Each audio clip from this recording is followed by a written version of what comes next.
नमस्कार, good evening everyone. दोस्तों, मैं राहुल कुमार एक बार फिर से हाजिर हुआ हूं एक और वीडियो में। दोस्तों, जैसा आपको पता होगा कि हम विद्युत आवेश और क्षेत्र नामक चैप्टर को पढ़ रहे हैं। आज इस श्रृंखला का चौथा वीडियो है और आज हम एक महत्वपूर्ण टॉपिक को पढ़ने जा रहे हैं जिसका नाम है बहुल आवेशों के बीच बल या अध्यारोपण का सिद्धांत। दोस्तों, मैंने परिभाषा पहले ही लिख दिया इसका, जिससे समय की बचत हो, क्योंकि मैं चाहता हूं कि जो वीडियो हो वो 12 से 15 मिनट के बीच में ही हो, जिससे आप नोट्स भी बना लो, सब कुछ कर लो। उसके बावजूद भी आपको जो पढ़ने का टाइम हो वह 30 से 35 मिनट ही इसमें लगे। दोस्तों, अगर मैं बात करूं अध्यारोपण का सिद्धांत, मैंने इसके पहली वाले वीडियो में पढ़ाया था दो आवेशों के बीच लगने वाला बल अर्थात कूलाम का नियम। अगर क्वेश्चन पूछेगा कि अगर कोई बल दो आवेशों के बीच में लग रहा है तो कौन सा नियम वहां पे दिया गया था, तो ध्यान रखना है दो आवेशों के बीच लगने वाला बल कूलाम का नियम था। और आज हम पढ़ने वाले हैं बहुल आवेशों के बीच लगने वाला बल, जिसे कहते हैं अध्यारोपण का सिद्धांत कहते हैं। क्या कहता है अध्यारोपण का सिद्धांत? तो पहले मैं समझा देता हूं, उसके बाद मैं परिभाषा को डिफाइन करूंगा। अध्यारोपण का सिद्धांत कहता है कि मान लो किसी भी निकाय में एक से अधिक आवेश हो। अगर किसी निकाय में एक से अधिक आवेश हो, मान लो कोई निकाय है, इस निकाय में बहुत सारे आवेश हैं। कौन कौन सा आवेश है? एक Q1 है, यहाँ पे Q2 है, ध्यान से देखना बच्चों। Q1 हो, Q2 हो, Q3 हो, यहाँ पे Qn हो। तो क्या होगा, यहाँ पे आप देख पा रहे हो दोस्तों, बहुत सारे हमारे क्या हैं, बहुत सारे हमारे पास चार्जेस हो गए हैं, मल्टीपल चार्जेस हो गए हैं। ठीक है ना। मैं डिस्टेंस के बारे में बात करूं, यहाँ पे Qn, यहाँ पे Q2 है, तो यहाँ पे जो डिस्टेंस होगा वह R12 हो जाएगा। कितना होगा? R12 हो जाएगा। और अगर मैं बात करूं यहाँ पे Q1, यहाँ पे Q3 है, तो डिस्टेंस हो जाएगा वो क्या हो जाएगा? R13 हो जाएगा। यहाँ पे Q1 है, यहाँ पे Qn है, तो जो डिस्टेंस होगा, जो दूरी होगा, वो क्या होगा दोस्तों? आप कहोगे सर यहाँ पे हो जाएगा R1n हो जाएगा। अगर मैं इन सबको किसी एक बिंदु, एक निर्देशांक O पे मिला दूं, एक निर्देशांक O पे मिला दूं, तब क्या होने वाला है देखना दोस्तों। तो अध्यारोपण का सिद्धांत क्या कहता है? अध्यारोपण का सिद्धांत कहता है अगर किसी निकाय में एक से अधिक चार्जेस हो, यदि किसी निकाय में एक से अधिक चार्जेस हो, तो किसी एक चार्ज पर लगने वाला जो बल होगा, मान लो यहाँ पे Q1 पे आप देख पा रहे हो, Q2, Q3, Q1 सभी मिलकर के Q1 पर क्या कर रहे हैं? बल लगा रहे हैं। अगर किसी निकाय में बहुत सारे अनेक आवेश हो, तो किसी एक आवेश पर लगने वाला जो बल होगा वह अलग अलग आवेशों पर बलों के योग के बराबर होगा। क्या है परिभाषा? तो यहाँ पे परिभाषा को देखेंगे तो इसमें दिया गया है यदि किसी निकाय में अनेक आवेश हो, यदि किसी निकाय में अनेक आवेश हो, तो उनमें से किसी एक आवेश पर कई अन्य आवेशों के कारण लगने वाला जो बल होगा, उस आवेश पर लगे सभी बलों के वेक्टर योग के बराबर हो जाएगा। कहने का मतलब क्या है? कहने का मतलब है कि जो हमारा हो जाएगा वेक्टर F होगा, वेक्टर F हो जाएगा vector F12 plus vector F13 plus dot dot dot plus vector F1n के। लेकिन दोस्तों, अगर मैं बात करूं, मैंने कल आपको कूलाम का नियम पढ़ाया था और मैंने कूलाम का नियम में क्या बताया था कि दो स्थिर बिंदु आवेशों के बीच लगने वाला वैद्युत बल उन आवेशों के गुणनफल के अनुपाती होता है और उनके बीच की दूरी के वर्ग के व्युत्क्रमानुपाती होता है।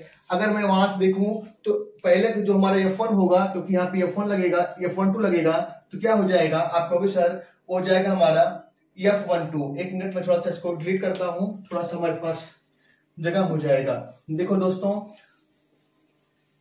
आप वीडियो को देखते रहें, नोट्स को भी बनाते रहें। तो अगर मैं बात करूं तो यहाँ पे हमारा हो जाएगा F12 की बात करूं तो क्या हो जाएगा? तो आप कहोगे सर यहाँ पे F12 हो जाएगा 1/4 पाई एप्सिलॉन नॉट कूलाम के नियम से Q1 इंटू Q2 बटे हो जाएगा हमारा R12 का स्क्वायर हो जाएगा, इंटू यहाँ पे R12 है तो R12 इसको कैप में इसलिए करेंगे क्योंकि जो डिस्टेंस होता है वो हमारा स्केलर क्वांटिटी होता है, वो हमारा अदिश राशि होता है। और अदिश राशि क्या होती है? ऐसी राशि जिनमें केवल परिमाण होता है, दिशा नहीं होता, अदिश राशि कहलाती है। दूरी भी हमारा क्या है? अदिश राशि है। अगर मैं बात करूं सदिश राशि क्या है, वेक्टर क्वांटिटी क्या होती है, तो ऐसी राशि जिनमें दिशा के साथ साथ परिमाण हो, परिमाण के साथ साथ दिशा हो, उसे कहते हैं वेक्टर क्वांटिटी कहते हैं। अब मैं बात करूं वैसे F12 हो गया। अगर मैं F13 की बात करूं, यहाँ पे हमारा F13 क्या हो जाएगा वेक्टर में, तो ध्यान रखना है इसका हो जाएगा 1/4πε0 इंटू Q2 इंटू Q3 अपान R23 का स्क्वायर हो जाएगा। यहाँ पे हमारा स्केलर में हो जाएगा R23। ठीक है बच्चों। अगर मैं बात करूं आगे हमारा F11 है, तो अगर मैं वेक्टर F11 के बारे में बात करूं, ये क्या हो जाएगा 1/4πε0 इंटू Q1, सॉरी यहाँ पे Q1 था, Q1 यहाँ पे 1 भी होगा, Q1 इंटू QN अपान R1N का स्क्वायर। यहाँ पे R1N क्या होगा? स्केलर क्वांटिटी हो जाएगी। अब एक काम करते हैं, सारे बलों को एक साथ लिखने पर तो जो परिणामी बल हो जाएगा हमारा F, वो क्या हो जाएगा बच्चों? हो जाएगा हमारा vector F12 plus vector F13 plus vector dot dot करेंगे तो थोड़ा सा आगे हो जाएगा हमारा वेक्टर F1N हो जाएगा।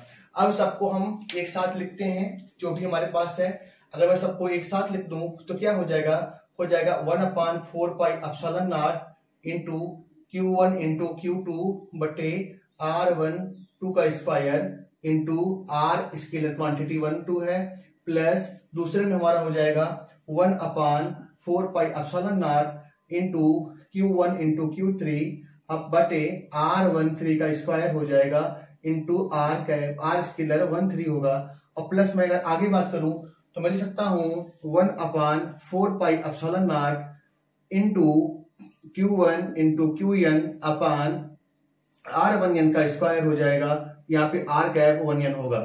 ठीक है दोस्तों। अब कॉमन क्या होगा इन सब में, तो आप देख पा रहे हो कॉमन होगा क्या, तो कॉमन होगा 1/4πε0 सब में है, उसे कर लेते हैं कॉमन। तो क्या बचेगा हमारे पास? यहाँ होगा Q1 इंटू Q2 अपान R12 का कैप स्क्वायर हो जाएगा। फिर यहाँ पे R स्केलर 12 प्लस यहाँ पे हो जाएगा क्या बचेगा? Q1 इंटू Q3 अपान R13 का स्क्वायर बचेगा। यहाँ पे R कैप में 13 होगा और प्लस यहाँ पे हमारा होगा Q1 इंटू QN अपान R1N का स्क्वायर हो जाएगा। ठीक है दोस्तों। अब आगे देखते हैं। यहाँ पे अगर मैं बात करूं, इसी F को और तोड़ के लिखना है मुझे, इसी F को और अगर मुझे लिखना होगा तो मैं क्या लिख सकता हूं? मैं लिख सकता हूं इसी को, देखो वेक्टर F बराबर जो मेरा आंसर आ जाएगा 1/4πε0 इंटू Q1 इंटू Q2 बटे R12 का square into R cap 12 plus यहाँ पे हो जाएगा हमारा Q1 इंटू Q3 अपान R13 का स्क्वायर होगा। यहाँ पे स्केलर क्वांटिटी में होगा R13 और प्लस यहाँ पे हो जाएगा हमारा Q1 इंटू QN अपान R1N का स्क्वायर इंटू स्केलर क्वांटिटी में हमारा हो जाएगा, क्या हो जाएगा बच्चों? तो R कैप 1N होगा। ठीक है। ये हमारा क्या होता है? ये हमारा है अध्यारोपण का सिद्धांत है। क्या है बच्चों? ये हमारा है अध्यारोपण का सिद्धांत है। आई थिंक यह चीजें आपको समझ में आ गई होंगी। अगर आपको समझ में आ जाए तो कृपया हमारे इस चैनल को सब्सक्राइब करें, शेयर करें और बहुत सारे कमेंट करें, जिससे हमारा मोटिवेशन बना रहे। अब मिलते हैं हम लोग अगली वीडियो में। तब तक के लिए आप नोट्स बनाएं और चैनल को शेयर करें। Thank you.